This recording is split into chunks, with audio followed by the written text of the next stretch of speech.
All right. Is it okay to look at the camera as the audience? Like if you're talking to them? Yeah. Hell yeah. You can just be like, whenever you're talking. That's what I'm saying. Like, it's better to, instead of us sitting like this, we can be looking around, or I can ask you, like, look at all of these lights. And people will have to picture it when they come. Mm-hmm. But you got to want to make them want to, like, come and see. Now, and now they're going to, when you explain the shit that happened, they're going to appreciate it more. Got it. All right. In 3, 2, 1, let's go. Yeah. Yeah. Oh, yeah. Let's go. Hey, guys, welcome back to another episode of PepTalks Podcast. This is episode 18, and the streak continues. Today, we have, not only is he an excellent barber, but is also owner and founder of the Normal Barber Shop and many more, Mr. Leo Rodriguez. What's good, everybody? My name is Leo Rodriguez. I'm 33 years old. I'm out of Cobb County. Cobb County legends right here, man. Cobb County breeds a lot of important people nowadays in Atlanta, bro. I think so. I like that a lot of people in our area are doing big things compared to, like, the environment that we grew up in. Yeah, exactly. Big changes. Especially the Latino community. The Latino community, I feel like since we weren't given the opportunities, now making our own, it just made us even more unstoppable. Right. Because when somebody has to give you something, you kind of don't appreciate as much as you building it. And obviously, you've done great for yourself, my friend. Thank you. I'm really glad to do this episode because, as I've mentioned before, I had a podcast years ago with my great friend Lalo, who was also on a recent podcast earlier this season. And we were able to at least catch this episode before we kind of went on our hiatus, and that was one of the last ones, and it was just great. We did it with a fellow barber from Clear Choice, Mr. Joaquin Benitez, which will hopefully be in the show sooner or later. But today we have Mr. Leo Rodriguez, and that was such a crazy thing to go back and see and listen to, because I was just like, oh my gosh, like I can see what you were saying, and now knowing you now, I'm like, dude, he's doing it. Like, it's just so crazy.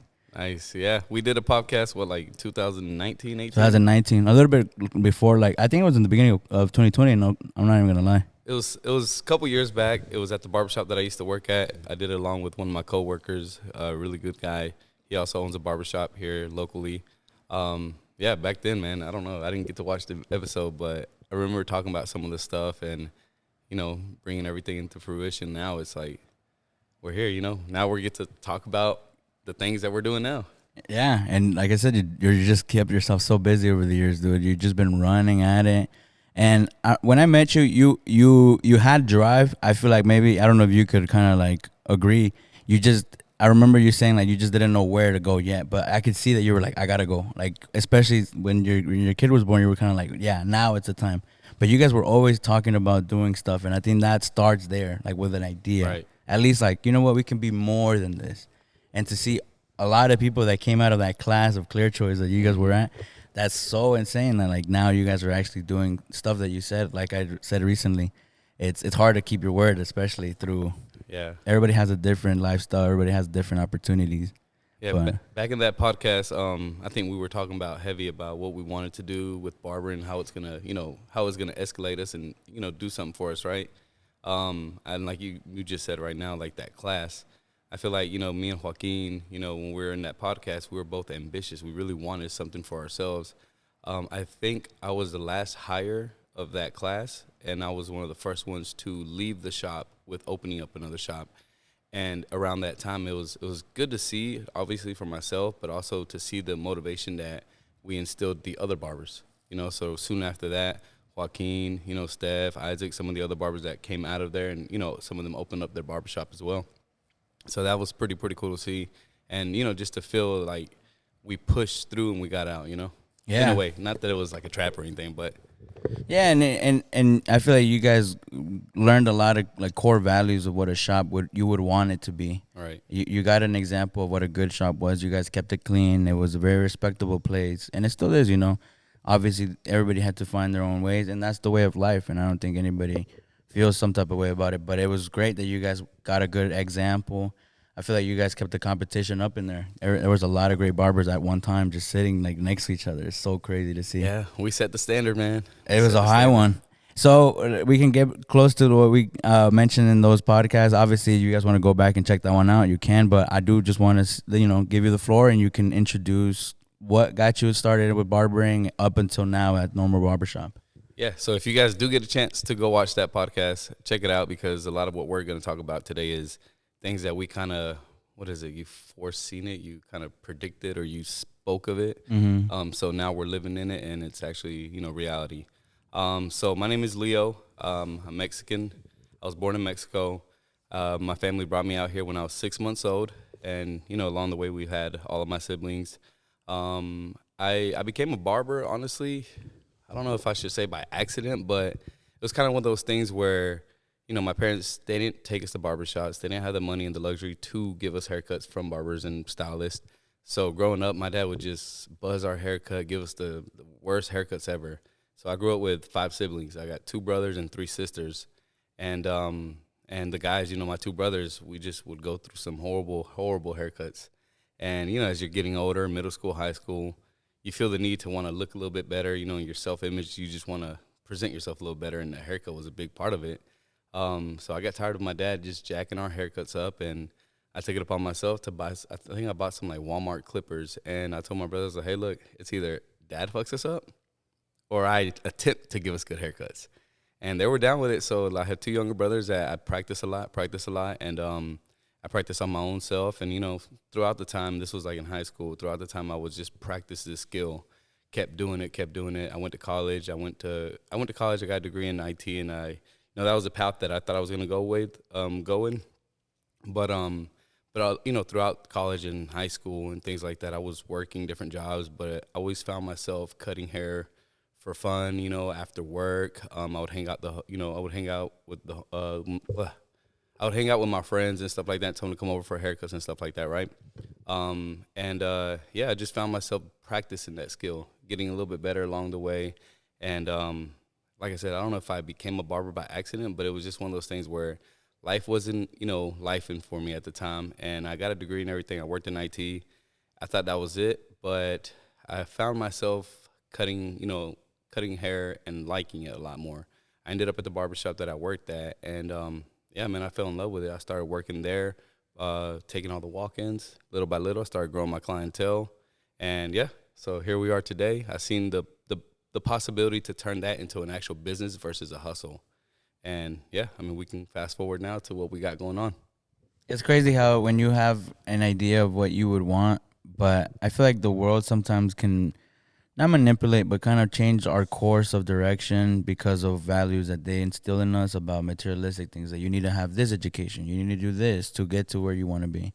But when you have something like how you said, you have that gravitational pull of like barber, like cutting hair, you just felt like, and I feel like people like being good at things. And if you felt like you were good at it, you were like just pulling more towards it. But sometimes we get in our own way and we want to do certain things. But that's just the whole way of at least trying. There's people that probably go their whole life not knowing what they were meant to do. And some people believe that maybe there's not a purpose set for us. But sometimes these things click so well with people that you're just like, what else would you be doing? You can't picture them doing anything else. And I think that's, like I said, some people just dream of having that answer of like, what am I good at? What is my passion? But like you just said, you got to go through it and really explore because it's not going to come to you always. Right. So, I'm going to add to that. So, like, what you touched on right now was really important, right? I could have went through so many other routes, got so many other jobs, and life would have been different, right?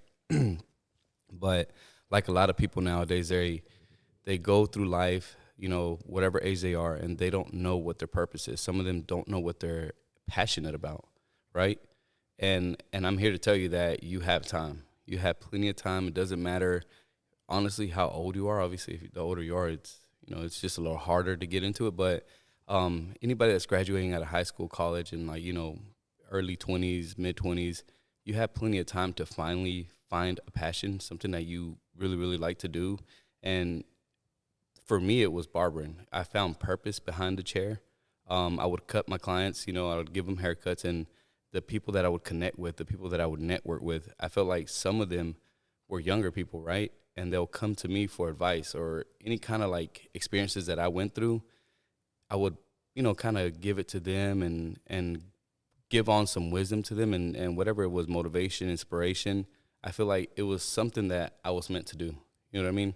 Besides the craft itself and cut hair, like you said, we all want to be really good at what we do, and that was me continuously. I wanted to get better. I wanted to get better. My clientele was growing, and you know, one thing that separated me from other barbers was the fact that I would slow it down and take my time, make conversations, actually care about these people and respect their time. You know, and like I said, long story short, I found purpose behind the chair, and that's what I went with. I went with that. I went with the flow, and then I started as a barber at a shop, and I seen the vision of how I can turn it into a career, how I can make this into a business instead of just a hustle. And here we are. A great business, bro. Like this is one thing where, like I just said, like I wanted to sit like this because you can literally look at everything that you've done, bro, and it's just a lot of people. There was a saying that I heard somebody say, I think it goes along the line of giving yourself when you tell yourself like compliments. What is that called?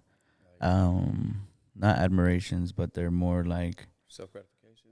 Something like that, self-gratification. Like instead of like trying to find that, the only thing that is undeniable is a stack of proof of shit that you've done. Correct. That's the only thing that you can do. Correct. Self-affirmations. Oh, like the guy was saying, you could basically scream affirmations at yourself all day in the mirror, but the only thing is a stack of undeniable proof of what you've done because of who you are. Right. And that's the only thing that you can do to prove it. And I think that's sitting with me more and more every day, that it's like, just build something. Mm-hmm. Because if you just keep sitting here thinking of all the things that could go wrong, it just won't, you'll never be able to jump. Right. So I'll add to that. So back in the first podcast that we did together, I was working at a barbershop. I was renting a booth as a booth renter, a barber at a shop. Fast forward to today, now what we are the Normal Barbers. We have 20 stations in this barbershop. I have a really, really good team. I love everybody that works at my shop. Like I said, we went from working in the shop to creating your own team, opening up your own doors, and we're 20 barbers in now. So huge, man. And before we move on to anything, I wanted to ask, because like I just said, we never really formally introduced, or I've never really heard you formally introduced. Obviously, through my own curiosity, I've asked you probably a couple of times because I forget. But explain to us, like, the name Normal Barbers. We already see a little difference in even the A. Like, right. what pushed you to, find that name and make that actually your label? Yeah. So a long time ago, I was watching TV and I seen a T-shirt. I think the T-shirt said something like, it said normal on there, but it was spelt like with the L backwards. I think it was the only letter switched up. And I really liked that idea. It was obviously a play on words, and it was like normal, but not really normal, right? You could read it and understand. I think it was the M and the L upside down, and I did the A and the R. And I really liked that idea, right? You're right? Yeah, I seen that on a T-shirt, and I at this time, I was in barber school, and I was playing around with, the Graph-Tech vinyl, like the vinyl stuff that you can put on your shirts. And I was like, you know what? I'm going to make myself a shirt like that. Normal, right? It's just normal. You put it on here. I don't know. For me, when I'm out in public, I'm not, if you see me sometimes, I'll see somebody and I'm like, how can I make this person smile? How can I make this person their day, right? So I'm not a normal person. I don't normally just, I don't know. I guess you don't just live life and cruise. So that word normal just stuck to me, right? And I made a T-shirt for when I was in barber school, and I made, the T-shirt that said normal, the way we have it now spelled like this.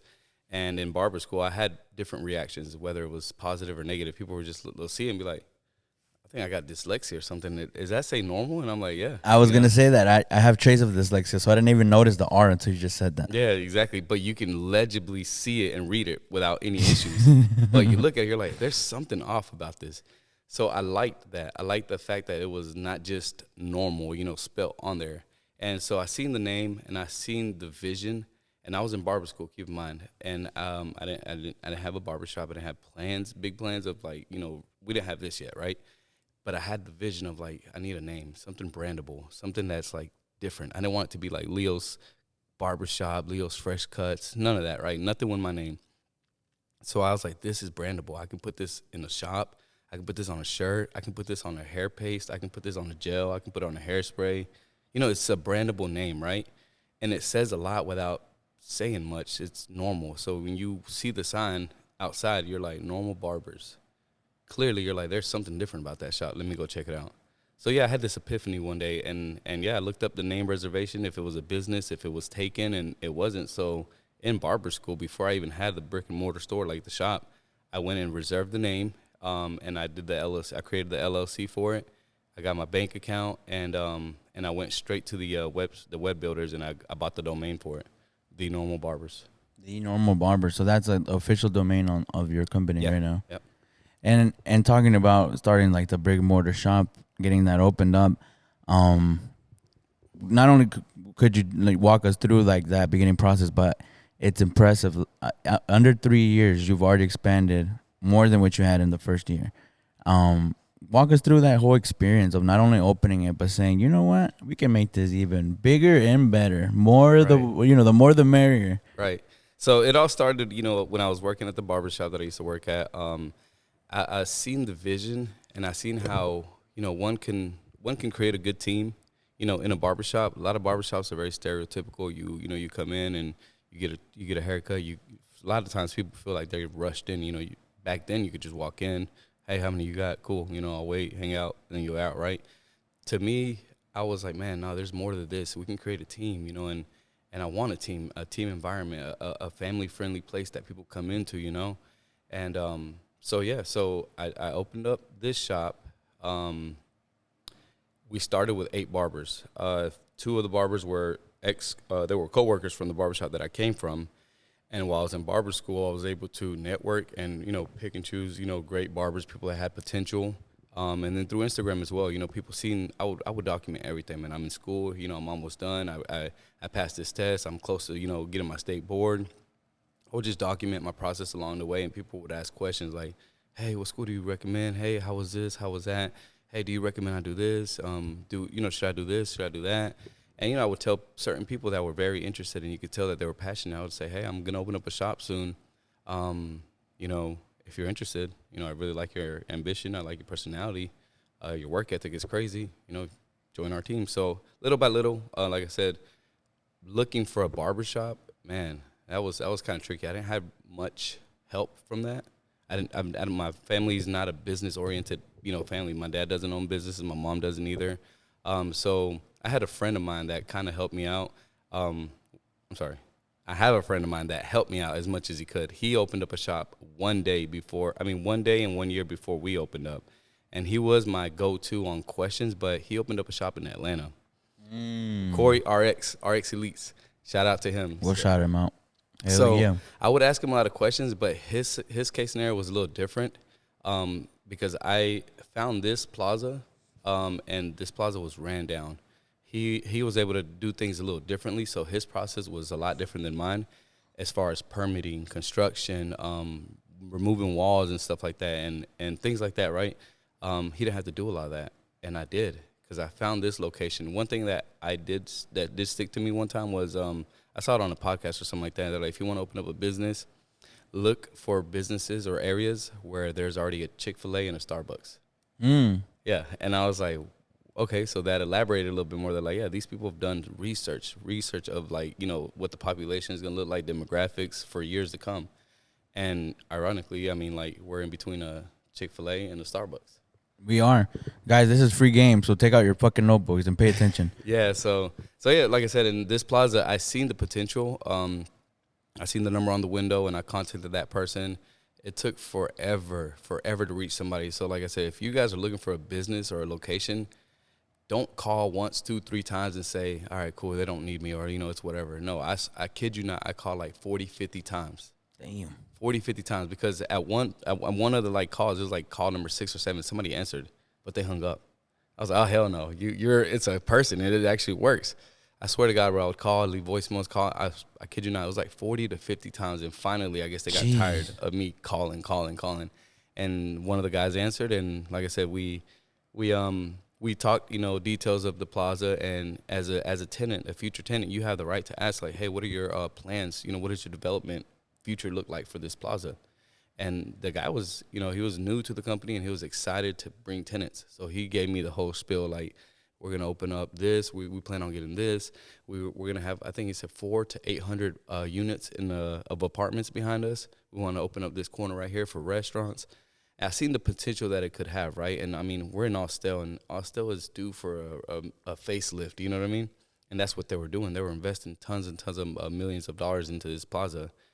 So I was like, let's do it, make it make sense. He gave me a great rate on the rent here, and I locked in for 5 years, man. And the plaza does not look nothing like it looks like right now. No, it doesn't. I grew up around this area. Everybody who lives on this side of Cobb, going to South Cobb, Pebblebrook, you guys know who you are.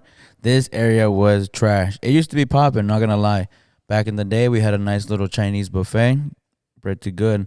But nowadays, you see, again, shout out to my boy Lalo. We got another brunch spot in Austell. Who would have thought we would have had a brunch spot in Austell? We got a 5 and below here, a Hobby Lobby. Well, Hobby Lobby OG spot. Olive Garden Is coming up, so, but the thing is, it's so crazy, bro, how I had this conversation with somebody that it takes a certain person to be able to see something and watch it develop in a couple of seconds of what it could be 5 to 10 years from now. Right.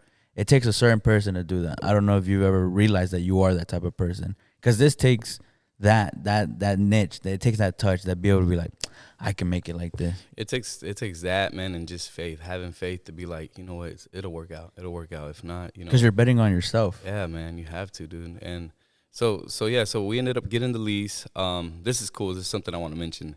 I finished barber school. I clocked out my last 1,500 hour on a Wednesday, right? Damn. And on that same Friday, 2 days later, I'm already in contact with the property manager. We're making, negotiations and agreements. He's asking me for this and that and all that, right? 5-year plans, all this stuff that I didn't think I need, but eventually I did. So I clocked my last hour, 1,500 hour on a Wednesday from barber school. I left, man. I felt so relieved. And that following Friday, that same Friday of the same week, I signed the lease for here. It was, if you haven't been here before, it was one suite, one side. I had 12 chairs. About a year and a half in, we filled up those chairs with the great team that we have still. Those chairs got filled, and I seen the potential. There was like businesses moving into this plaza. I would continuously talk to the property manager. I would give him a haircuts occasionally, and he would spill like some secrets and things like that of like who's moving in, who's leaving. And so there's a unit right next to us to our left, which is the unit we're in right now. Literally. It was empty. And I'm like, man, if I want to expand, it would be, the time is now. We're a year and a half in. My chairs are filled. They're full with barbers that work here. And I was like, man, the last thing I wanted was like a business that didn't really bring us foot traffic move in here. Honestly, the last thing I wanted was like a massage parlor that was like, hey, turn the music down next door. Turn the music, Or like somebody cooking food and then you're like having to smell. Yes, and a neighbor that wasn't going to really benefit us much, right? And I was like, you know what? I like this is in the corner. We'll expand this way, and we'll double the size. And, and the huge support that we had along that time, like a year and a half in, I was like, I feel like I can get more barbers at Philly stations in. I was going to ask that. Did you have, like, people in mind that maybe didn't make the first 12? Or was it still, like, another challenge to find the next people to come in? Right. I kid you not, man. I had a wait list of barbers, man. I had, around that time, I think I had, like, 8 or 9 potential barbers that would ask, at the barbershop, hey, you guys hiring? And, guys that came in and looked professional, they presented themselves pretty well. I'd save their name and number or their Instagram. So I had about like 8 or 9 guys and guys and girls, and I was like, man, one day, if I expand or open up another shop, these are the first people I'll hit up if they're still available. Long story short, man, we came to an agreement with the property managers. We took over and expanded our lease, or we doubled the size of the square footage, and we expanded over. And I added 8 more chairs, so we had 12. I added 8 more, which is a total of 20. I didn't want to add another 12 because the point for me to expand was to get more space. Yeah, not crowd everybody like a Spirit Line airplane. Exactly. And the reason is, Pepe, because we would do events, man, and the support, the community that would come through, I was like, man, we need more space. So obviously, yes, I wanted more barbers, but I did want to keep, the open concept, the open space that we have.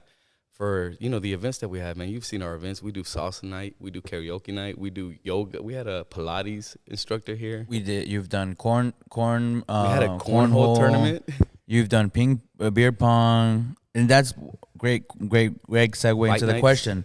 What gives you those ideas to see that apart? Like, people would feel lazy to move all of this stuff. Yeah. Like, what pushes you to do that? What makes you want to be a big part of the community? Man, it might sound cheesy, it might sound corny, but our same community, man. they're the ones that motivate me. They're the ones that I do it for. You know what I mean? On top of the fact that the team that I have, they're amazing. They're supportive of it. Yeah, man, our community asked for it. Our community asked for unity. Our community asked for, you know, like, convivir con todos, you know what I mean? Like, everybody wants to, I don't know, like, we don't always have to go club. We don't always have to go out of town, stuff like that, man. If you can bring it here, be it. You know what I mean? Yeah, make home feel like home. Why, like, exactly, why do we have to go so far to just feel something that we can, we our neighbors could be our close friends and family. I'm telling you, man. And the way that you make people, like, that just to me is just like, it's also a trust, that you have a trust towards the community that they will respect it. And they have so far. Every event has been like a great success. Everybody has fun. You also, we've been part of it for 2 years with you, but you just did your 3rd year annual back to school backpack. That was insane this year. It was 500 plus people. How many barbers did you bring that day? That day, and this goes along to you know what motivates you, right? Is our community. So for that event, we did a back to school event for our 3rd year anniversary. I invited, you know, local barbershops and salon stylists and businesses that to come help and collaborate with us. Most places would probably just want to keep the, you know, the publicity and the eyes to themselves. And like I said, our community, you know, like all the local barbershops that came in, Joaquin's Barbershop, Non-Parallel, RX Elites, Meraki, Competition, Clear Choice, you know, and Alma and Sandy, their salon. There wasn't competition between us because we're competition cuts. Isaac, my boy Isaac. But yeah, I mean, going to that, right? We don't see each other. I didn't see them as competition because we're serving the same community, right? Everybody worked so well together that day. Exactly, man. For us to support and to help more people, we got to come together. Yep. You know what I mean? And it happens that we have the space for it. We invited those barbershops and salons. I kid you not, bro. We had 48 staff, 48 people hands-on cutting kids' hair, whether it was braiders, stylists, barbers. We had 48 people. We even had a nail tech that was like ready to do nails, you know? Shout out to Meraki. But we had about 48 people ready to serve the community. And those 48 people, man, we killed it. We had 500 backpacks that we gave out thanks to all the sponsors that helped make it happen. We saw more than 500 people in these doors. Yes, man. It seemed like in the past years we're having a back to school event here. We're having a back to school event at this shop. Where this year everybody was like, nah, screw that. Let's just all do one. And everybody showed out. I think we even had book bags left over, which we never had that happen. I don't know. We were able to donate them somewhere else, right? Yeah, we gave them to some of the other barbershops, and I dropped some off at the health center right down the street in Cobb County. But adding to what you just said, right? Not a lot of barbershops. It's unheard of to see barbershops do a Pilates class in their shop. You know what I mean? Every now and then you'll hear of a shop doing a fight night, a karaoke night. You don't ever hear anybody saying doing a cornhole, you know, tournament in the shop. These events do bring the community together. And like I said, for us to do that back to school event, it was big. It was big. And like I said, man, I forgot what I was about to say. I lost my train of thought. No, I'll come back to that. I'll come back to that. But yeah, like, and to me, this is an attestment to that vision that you have.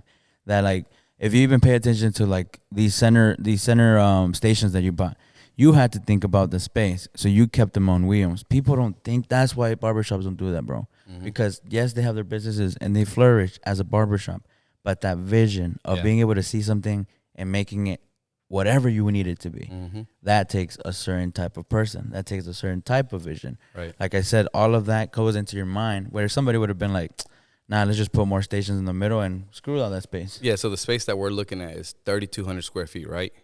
The 8 stations that are in the middle, I wish I could see this. Y'all got to come to the barbershop, check it out. But all 8 stations in the middle, unhook and roll away. Hello. And for the main reason that I was like, when we're going to expand, I want to have an open floor plan. I don't care. We might even have quinceañeras in here and shit. Dude, on the cornhole one, it was like, how many? It was like 6-7 boards. 6 boards. Now, if you know what cornhole is, 6-7 boards running next to each other, you need a space. 20 feet this way. And it was insane, and everybody was working with each other. There was a bar in the corner. There was antojitos in the front. Mm-hmm. Dude, it's insane. But that's so amazing. Like, the community sees that, bro. And I think this is gonna become a hub for where even people feel safe to probably ask you, like, can we throw, like you said, like, maybe even get into poetry. Like back then, I feel like we had that. Like there was people would go to the library, and we lost that along the way. Yeah. I wanna invite anybody and everybody out, right? I want to do a comedy night, a paint and sit night. You know what I mean? Things like that. We have the space. You know, if you're a business owner and you want to collab, hit me up because this is what we want to do. You know what I mean? And all my barbers, they support that. They're like, hey, what we doing? You know, we're doing anything this year for this, and that. And what the people do want is another cornhole tournament. Really? Yes. That was the most. Yeah, that one was fun. People fucking love cornhole. I love cornhole. I counted like 200 plus people in the shop at one time. Yeah, and it was like because we were doing teams and you guys had the TV running, but like I said, we also had like the food. There was Smokey was outside. Smokey, yep. Bro, and that was like on a Thursday. This plaza was up on a Wednesday. On a Wednesday, up on a Wednesday, and it was. I'm telling you, like every square foot was being used at one point. Even the chairs, people were sitting on the stage close to the station, and like you said, it's just bringing it back to the community. Just needs somewhere to like. Yeah. I feel like, especially not gonna get too political, but even this election showed us how weak our community skills could be. Right. That we let other people that don't even know our names, don't even know our faces, don't even know what we've been through, like our neighbors and our family have. We forget that we are in control of what happens to us here physically, directly to us, and you're giving people that voice, that opportunity to be like, well, you know what? I feel like we can do something now, right? Because before this, I've never heard of anybody. I mean, cornhole, we would probably have to go to the park and find maybe one spot where we won't get kicked out to do it. And that just takes a whole different practice. Now, to get all of that information out, you are very present in the social media aspect. I think that's something I wanted to touch up on because not only are you very sociable as a person, but now you just found a way to introduce that personality into social media. Right. How important do you find it to be good at that in owning a business nowadays? Man, it's super important. And being a business owner, you have to wake up in the morning realizing that nobody's gonna go get it for you. You know what I mean? Yep. And that I say that with every, like, however you want to take it, right? Like, you get up in the morning, you got to go to your business, to your job, right? Nobody's gonna make it successful. Nobody's gonna do it for you. Nobody's gonna hand it to you, right? And for me, that's one thing that I really like focused on, right? When I worked at other companies and other businesses, I was like top, employee. I would always try to be the best I could at that business or that company, right? And I didn't own it. You know what I mean? Yeah. I would always try to get top dollar, top raises and things like that, right? And be the best at what I was doing at that time. Now, imagine you running your own business. How could you not give that business the same energy you gave to somebody else's business, right? Exactly. That was me, man. I wake up like, man, I got to go grind. I got to do something. I got to do it for myself, right? And for the 19, 20 people that are depending on you. You know what I mean? Yeah. So social media, man, social media just allowed me to reach more people. So I have my people, my support, but through social media, now I'm cutting your hair. We're talking. You love your experience with me. You shout me out on your Instagram. You know what I mean? Or you share the stuff that we're having here. Hey, we're doing, fight night at Leo's shop tonight. Pull up. It's open invite. Now you're bringing more people to us. Essentially, now it's, clients and future, future business, to the shop. So like I said, I would, man, you have to do it. You just have to do it. Get creative. And social media was a platform that I'm not a shy guy. You know what I mean? Como dicen, like, closed mouth don't get fed, right? Exactly. I'm not a shy guy, man. If I was doing this for other people's businesses and jobs, like, why can't I do this for myself? If I'm out in the drive-thru and I see a guy that could, really use a good haircut, I'm like, hey, man, check me out. I'm a barber down the street. I don't even tell my owner shop. I don't lead with that. I'm like, hey, I'm a barber down the street if you ever need a new barber. If I'm at the gym, if I'm here or there, everywhere I'm at, man, somebody has to know I'm a barber, right?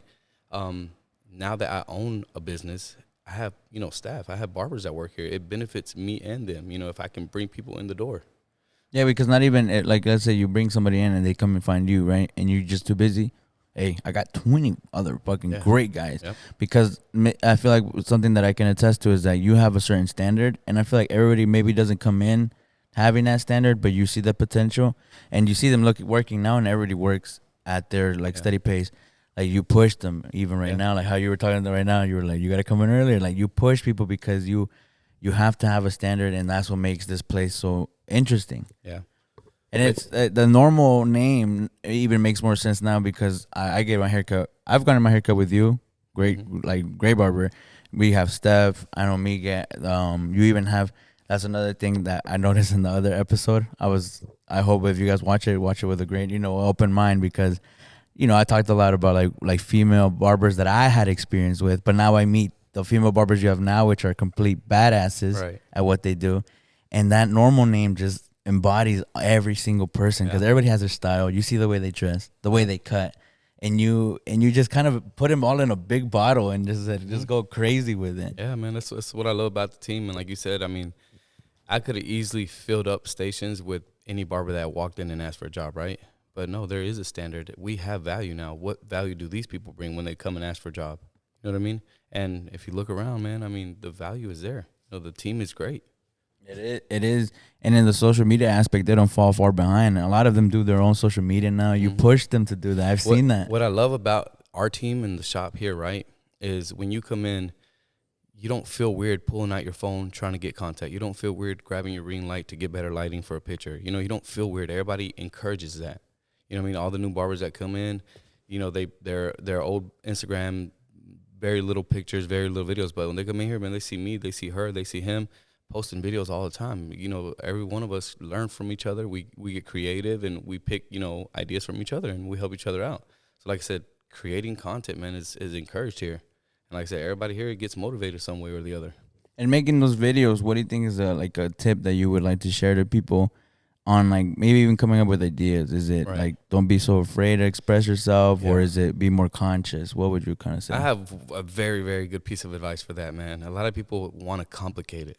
They want to buy the camera, the gimbal, the stabilizer, this DSLR, this and that, these lenses. You don't have to do that, man. These iPhones are powerful, powerful machines, right? I swear to God, most of the content that I create and make is on my iPhone. It's perfectly enough.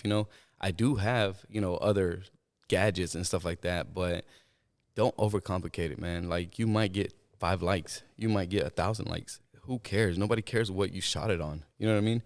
Obviously, if you're looking for cinematic and all this professional, that's because you're getting paid for that. But if you're just promoting yourself, putting your content out there, showing you your personality, iPhone is perfectly fine. And you could probably be pushing more on don't let that be an excuse of not to start because I don't have this, because I don't have that. And I'm a big example of that. I was waiting to get the camera and everything until I realized I was like, who cares about what you have? Is are the pictures going to be good? Yeah. A camera won't buy me a good eye of what a good photographer needs to see. I'm telling you, man, what hit it for me one time was I hired a videographer. He made a video for me, right? We did it. We killed it. I posted it. I was excited to post it, man. I don't even know if usually I'll be like, oh, it's got to be at this time of the day, this day of the week. I was too excited. I wanted to post it, man, and we did. It was a perfectly nice edited video. It didn't do as well as I thought it would because I was like, man, I'm anticipating and I'm feeling this this is gonna be crazy. It's gonna be viral. And then a couple weeks later, I posted a video of a 6-second, 8-second video that I shot on my iPhone, and that shit blew up. And I was like, I'm over here focused on the wrong damn thing. You know what I mean? Keep in mind, I do hire this same videographer, my boy Alex, to do our content, right? Sick ass fucking videographer. But for the daily content, I'm not going to hold back and be like, oh, man, I can't afford, I can't do this. He's not available. No, man, just shoot it on your phone. I promise you. Most of the videos that I have that have, 20, 30, 50, 60,000 views are the ones that shot simply on my phone. So don't overcomplicate it. Just shoot it. There's a quote that I want to put out there, and it's you don't have to be great to start. You have to start to be great. Yes, sir. Like the day one. Well, that was so good. Start to be great because we can be our own enemies sometimes, and it's just so frustrating to get out of our own way. And I feel like you probably say that out of also a sense of I was there before. Yeah. I felt the same way. I couldn't start because I didn't have this. I'm telling you, man. I remember at one time when I was at the barbershop that I used to work at, right? If I'm not mistaken, I think I'm the very first person that pulled out a ring light at that barbershop. Yeah, I remember you pulled out 2, and I was just like, and the fuck? I was like, why don't you guys? And that's what I'm saying. But see, the feeling that I had to overcome to realize everybody else's clients and all the barbers here are looking at me like, what the fuck is he doing? Yeah. And their clients would ask their barbers, what's he doing? He's got a music video, or is he doing, YouTube tutorial? What, all eyes on you. But like, man, at that point, I didn't care, bro. I remember you started with that. You started with you started putting on the towels. I think you started putting on the gloves. The gloves are like the biggest thing too, because they're like, why are you wearing gloves? You're like, bro, I'm not trying to get your dirty ass shit on my hands. I'm telling you, man. So these things, it's just, bro, in the barber industry, like I seen it right away. I was like, you know what? This is my lane. I'm gonna stay in my lane. Nobody else is in this lane. Nobody else has a ring light. I'm going full throttle, in this lane. And if I don't know, for me, it was a hygiene thing where I was just like, I want to wear gloves, and also like, I don't know, my nails weren't done, nothing of that, you know what I mean? Like, I would be like, if I'm doing a video, I don't want the focus to be on my nail, like my fucking black spot on my nail or anything like that. I didn't think about that one, yeah. Because you're doing videos and you're combing or you're doing this or you're clipping, and then like, let's say you had a scratch or a scar or some kind of, I don't know, I don't have fungus, but like, let's say your nails are dirty, you don't want people to be like, oh yeah, you cutting hair with, like, distracted for the wrong thing. Exactly. So the focus was the haircut. You put on a pair of black gloves. You're good, right? The hot towel. I was in barber school, so I was like, hey, this is added value to the clients. And I don't think anybody was really doing it in that shop like that. So I was like, fuck it, let's do it. And my other people's clients were like, yo, let me get that done one day. It was the scrub, then the towel. I remember, dude. I don't know if you remember. I remember clearly when people asked me who's Leo to me. I was like, dude, this one time I called you. I was like, I'm getting back in town early as fuck, and I got to be at Piedmont by 8. And you're like, okay, what the fuck? And then you're like, okay, just get here early as shit. Get here at 6. Bro, man's did my haircut. Then he was like, we got to comb it, but your face is dirty. So we washed my face. We did the hot comb. He stretched it out. We washed my hair, styled it. And I think you even brought out a steamer. And you're like, your shirt is too fucking wrinkly, man. You got to fucking steam that shit. And, bro, I walked out like a muñeco. Like, bro, I walked in so tired and, like, done for it. And I walked out just, like, going for it. But I could see that you were like, hey, I'm going to try this on. Just don't trip. And then you put on the scrub, and I was like, oh, this is nice. And you're like, all right, I'm going to try this on. Don't trip. And then you put the hot towel, and I was like, oh, shit, what is this? And I think that's when I saw everything just start going. Yeah, it's awesome, man. The ring lights were that's true. You did bring out the ring lights, and I remember after that, people started bringing them out. Yeah, man, I'm telling you, like I said, but going back to the social media and things like that is, imagine me being the way I am, right? Me getting creative and getting ideas and things like that, and then having a whole team of people like that. People that encourage, content. Like every now and then the guys here, they know. I'm like, hey, I need 5 of y'all to do this video real quick. They're like, all right, cool. I'm like, come on now. Like they'll literally step away from cutting hair and to make this quick little skit or this little video for Instagram. And like I said, they don't look at it. They don't frown upon it. They're just like, all right, cool. Let's do it. Yeah, it's making a safe space. Everybody's here trying to grow. And I think in this day and age, social media is a big impact on your business. Because at a certain point, each one of these chairs is a business. Literally, bro. That's exactly I feel like people don't know that side of the business. I don't know if you mind sharing like what it really means to be here. So as a barber, man, like the business model that we do here is booth rent, right? We don't do commissions. Me as an owner, it's easier, it's smoother, it's a little bit more, easier to handle, right? When people just pay you a weekly rent versus a commission where now I got to count pockets and stuff like that, right? To me, it allows me to have a more relaxed, business. But it also motivates the barber to want to earn as much as they can, up to them. Once they clear their rent and they get that out of the week, let's say they clear the rent on Monday, the rest of the week is all them. What I do is I allow my barbers here to work Monday through Sunday, 24/7. The day they get hired here, they get a key to the shop. Now, that wasn't easy to do when I first opened up. I'm like, man, here's a key to the shop, everything I worked for.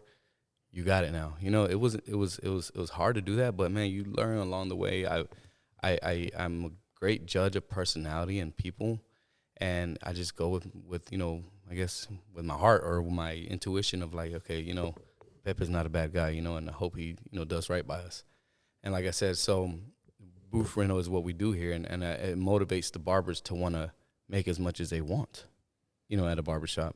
We have a house price for the shop. When we get walk-ins, we all agree to charge a certain amount. Okay. But if you're like you said, going back to what you said, you're a business at the end of the day. So you're a independent contractor renting a booth here. So essentially, that booth, that space is your business. Treat it how you need to, for your business, the sake of your business. But in addition to that, like I said, everybody here does,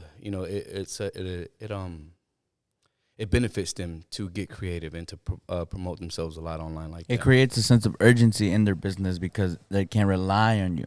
I think that's one thing a lot of people need to pay attention to. A lot of these barbershops are following this form of business. So all of you guys that are trying to get into barbering, don't expect to come to a badass barbershop and instantly get clients like that. It takes will. It takes a lot of effort and time just to be able to get out there. Again, we went through a lot of stuff. The social media guys, pay attention to the social media. Pay attention to be social.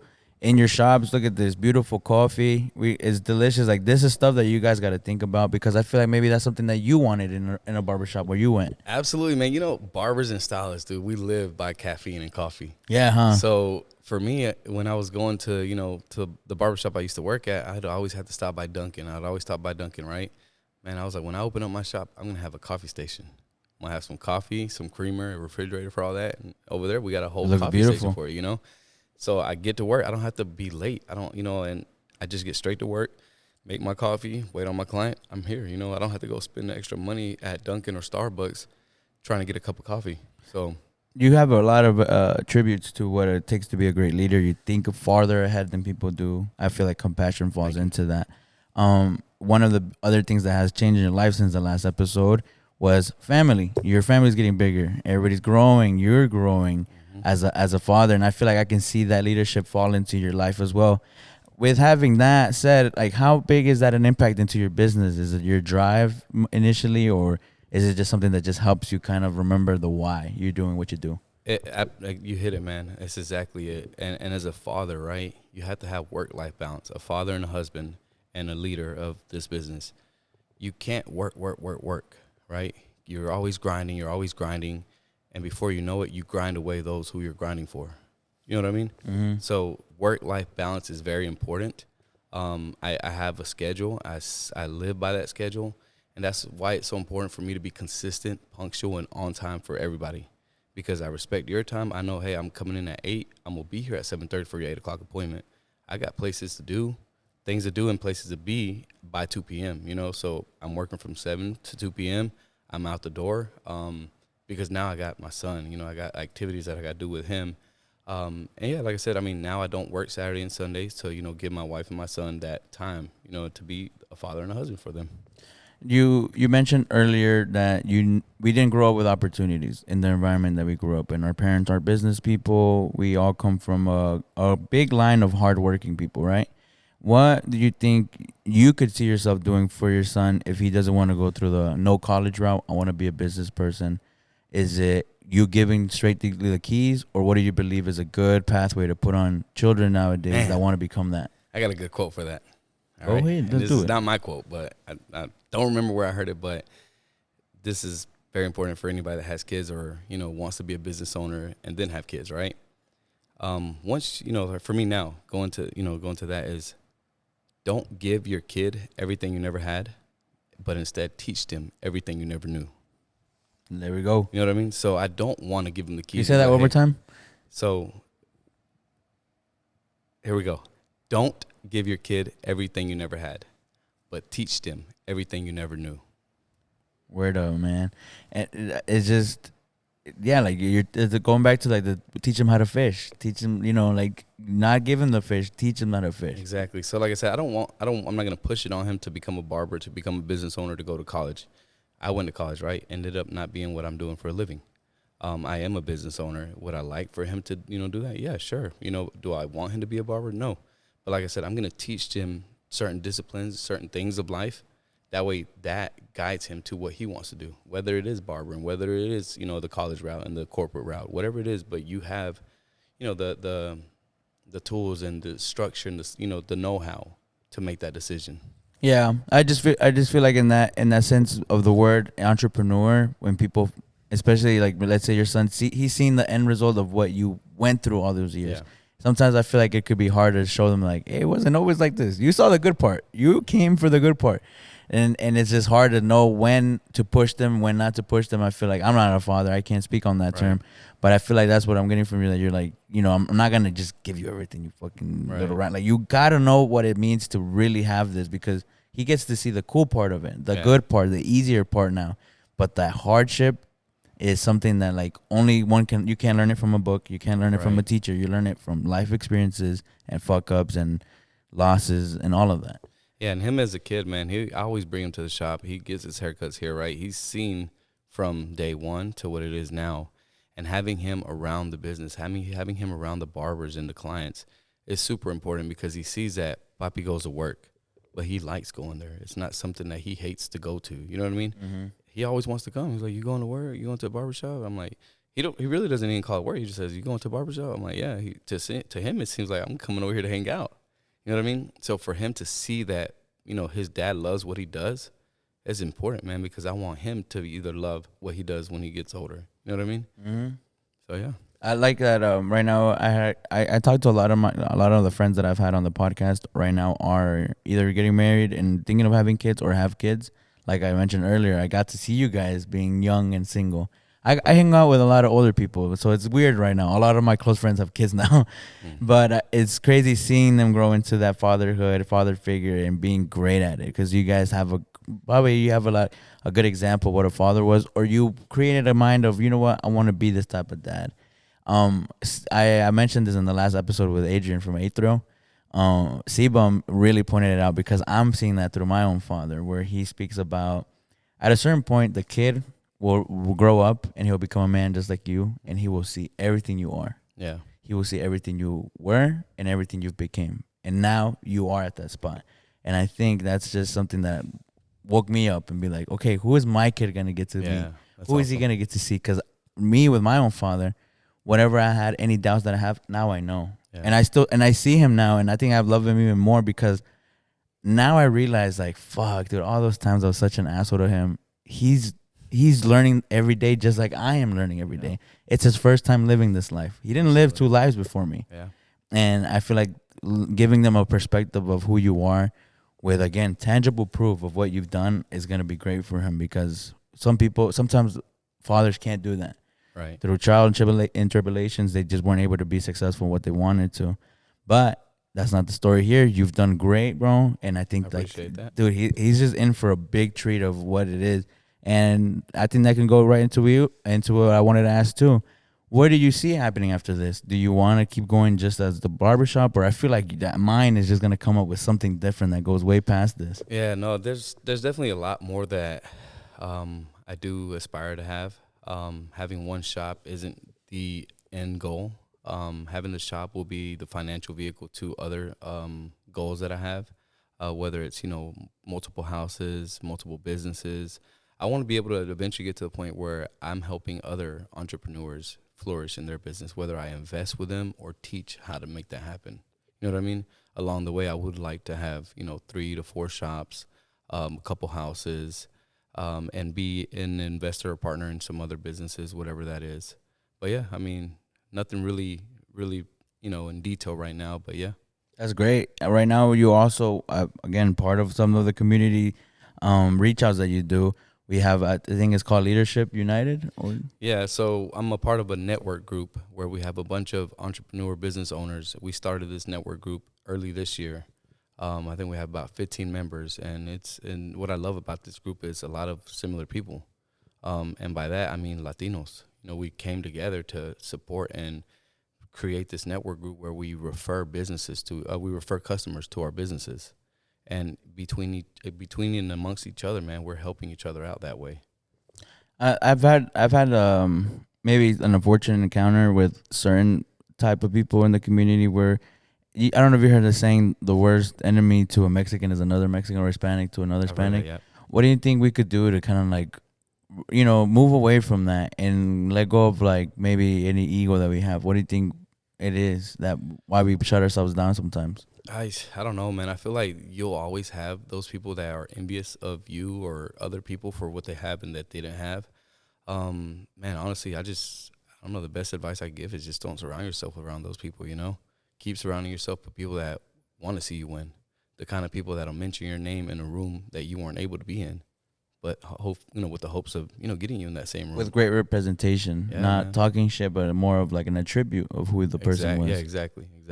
That's insane, man. No, dude, I think this is I'm so excited to see what's to come. I've been to so much things here, and watching it grow over time, I just can't congratulate you enough, man. Thank It's you, so man. crazy, and I like that we were able to see it. It's so crazy that you just keep going, looking up, and you see something different every time. I really hope you guys are able to come and enjoy an event that he'll have here.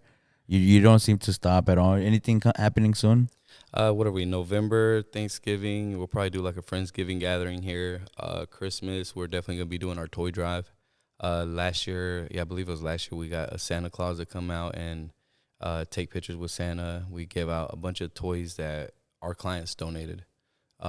What I do around that time is whatever's left over of the toys, I'll go and personally hand deliver them to the families that people recommend they need. Toys. Nice. So if you guys know, man, anything in this holiday season, any toys you guys want to give out, Normal Barber should be able to receive most of them, right? Yeah, exactly. And I want to add to that. Last year we did a movie night. This year we're excited to do movie night again. We watched the North Pole. Polar Express. Polar Express. We watched the Polar Express last time with some chocolate abuelita and tamales. So we'll be doing something like that again this year with a bigger and better space. Dude, this was such a great episode. I feel like we went over so much, but before we do anything, any closing remarks, or where can people find the Normal Barbershop, at what tags and everything? If you've made it this far in the video, I appreciate you listening. Hopefully we brought you some value, but I'm Leo, owner of the Normal Barbers. We're 20 stations. We're 20 barber stylists that are here. You guys can find us over off East-West Connector next to the Food Depot. You guys can find us on Instagram at TheNormalBarbers, on Google as TheNormalBarbers. You can book appointments online. Like I said, a very important thing about our shop is that we respect your appointments. So if you want peace of mind and you're just on a time crunch, this is a place to come, because everybody here is, not trained, but they respect people's time to, accept their appointment and be on time for their appointments. You will definitely be able to witness that standard that we spoke of in this episode. When you see everybody working so diligently, cleanly, everybody has a certain organization in their booth. The nice drapes are all over, and I think that's just. I feel like people notice that. People, when we were coming here for the fights, they were like, I thought this was a club. Yeah. Like disfrazado as a barbershop. Yeah, no, so, one thing about our shop is if you're looking for a family-friendly, good music vibe, this is it. It is a predominantly Latino, shop. But we welcome everybody, and a lot of the barbers here are very diverse when it comes to haircuts and texture. Like I said, so it's a good vibe, man. I love the feeling that people get when they come in here, and you can see them bobbing their head. The la mamá and la señora, they're in here. They're not on their phone just like this. No, they're actually enjoying and looking around, and you get welcomed with a hostess in the front, and they let you know that there's coffee in the back, the restrooms over there, and water, good seating all around. Everybody can be comfortable. I've seen at least like 15 people literally waiting in these, and you have enough seating for all of them, which is crazy. Nobody feels too, and it does feel like it just feels like a club, and like during the day, because the music is going, you do have a hostess, and they're kind of bobbing their head. Everybody's just talking, and it's enough space where it doesn't sound so crowded either. It's just a symphony of a bunch of different crazy minds working, and a lot of people too. One thing that we didn't get to I want to touch up before we actually leave, not conclusion yet. It would be the networking here. It's insane, bro. Mm-hmm. The minds that come into the establishment. Yeah. You attract a lot of those. A lot of those are your friends. Man, I'm telling you, like, I'm a firm believer of, you attract who you are, right? And like I said, this is why I feel like I found purpose behind the chair as a barber, because I attract a lot of entrepreneurs and business owners, and I learn a lot from these people. They put me on with other people. They refer me to other people. Now I'm learning from the doctors, the attorneys, the real estate person, the banker, the financial advisor, the CPA, everybody, man, like all walks of life come and we all get together. And I'm like going back to what I said earlier, these people will mention my name in a room that I wasn't in for, opportunity, right? They're like, oh man, I got a good guy, a good business person, a good mind person like Leo, hit him up, and he's a barber. So like all these people we all have one thing in mind, and it's we need haircuts. So like I said, that brings us together. And like you said, yeah, man, going back to your point, it's like, yeah, we attract that, man. We attract that here. And if you're a client here at the shop, like, man, take advantage of the barbers that are here. They learn from me, I learn from them, and the networking opportunity that you can come in, and you never know who you're gonna run into here. When networking as a self-minded individual, what is a common mistake that you see when people are starting to work with other entrepreneurs that you see happen, and how could you avoid that mistake? Wait, say that one more time. Like when you're like you're an entrepreneur, you're self-minded, you're very strong. Ego plays a big part in it. When you're working with other people, such as that entrepreneurial mind, like what is a common mistake you see happen when people try to jump into that networking side? Like where do they mess up more? Is it the ego? Is it the attitude they come in with? Yeah, I think it's the lack of willingness to learn from somebody. Like you know everything. Yeah, man. When I go and I meet with, I don't know, the realtor or, the guy that does insurance or, anybody that I'm networking with, I'm there as a student. I'm willing to learn. You're going to tell me, you're going to teach me and let me know your ways, right? Because when it comes to barbering, I guess, they're listening to me. They're trusting me as a professional. So, yeah, I mean, honestly, you have to have, the mistakes that people do is just the lack of willing to learn from somebody. So, yeah, guys, just have an open mind and be ready to learn. Be a Ralph Macchio to Mr. Miyagi. There's a quote that one of the barbers, Los Cut It, said. He said, and I think he quoted somebody else, but it goes something along the lines like this. It says, I'm humble enough to know that someone in this room knows more than me. You know what I mean? Definitely. So, I have heard of that, and I've heard, but also don't be so humble to lose yourself in the room as well. Ooh, nice. I've heard that one where people are like, we hide ourselves so much, we're so quiet that people just forget that we're there. Yeah. You can't. It's not that you have to create such a scene, but knowing who you are, people will pick up on that. But I do believe that like sometimes we just gotta let go because we go thinking we're the greatest in our industry, which you could be. Right. But that's your industry. Yeah. There's more industries that make the world, that make this economy. And I see you working well with a lot of them, bro. Yeah, so congrats to you on all of that. Again, this was such a great episode, bro. I really appreciate you taking the time. This is a gloomy Sunday night. Horrible like weather if you're bright-minded and everything. But we made it happen. Yes. Thank you again for having us here. We are here at NormalBarbers in Austell, Georgia. Beautiful site. Everybody, please come enjoy. We have fellow guests, fellow businesses opening up like Agavero. We have a lot of smaller businesses opening up here. If you haven't been here, you're just curious to, try it out one day, I'll let you know that we do have a brunch spot. They're open at 6 a.m. We have barbers here that start at 9 a.m, 8 o'clock in the morning, especially if you become a client of them. You could always ask, hey, can I get in after at 7 o'clock, say 8:30, after I eat brunch. There's a pizza spot, Johnny's Pizza. Agavero, which is a Mexican restaurant, cantina on the way. We have Olive Garden, and we have a couple shopping plazas, Floor and Decor. There's a boba spot too, no? Oh, and there's a boba and creamery spot as well. Guys, come and enjoy, man. Everybody from Cobb County is not that far. We're ready to make this whole thing bloom. And I'm so excited. Thank you again, Mr. Leo. We're going to put, what's your tag, your personal tags? At Leo Cut It. We're going to have at Leo Cut It. We're going to have at TheNormalBarbers tag down here. We'll even put the address, anything you guys need. Guys, thank you so much for making it to this part of PepTalks Podcast, episode 18. We're making it. We're going to keep going. We're going to keep going until we have maybe another one where we have an event coming, bro. I appreciate the opportunity, man. Thank you for having me. Bro, it was when you told me that day that you were listening to it, you're like, I'm ready to come on it. That's what I fucking love because asking people sometimes is stressful. Yeah. You don't know how they're going to feel about it. Not everybody's that sociable. Right. But this just clicked, man, and you made it so easy. We got to do like a part 2, though, like when we dive into the nuggets of, things that I can, help people out with. Bro, I think that's going to be better. And if you guys have a question, please drop a comment down below with your question. Seriously. It will help us build that episode so we can have a more efficient episode for you guys. Anything else? Conclusion? That's a wrap, man. I hope you guys come and check us out sometime. Thank you guys for joining again, PepTalks Podcast. Let's go. Y nos fuimos. Adiós.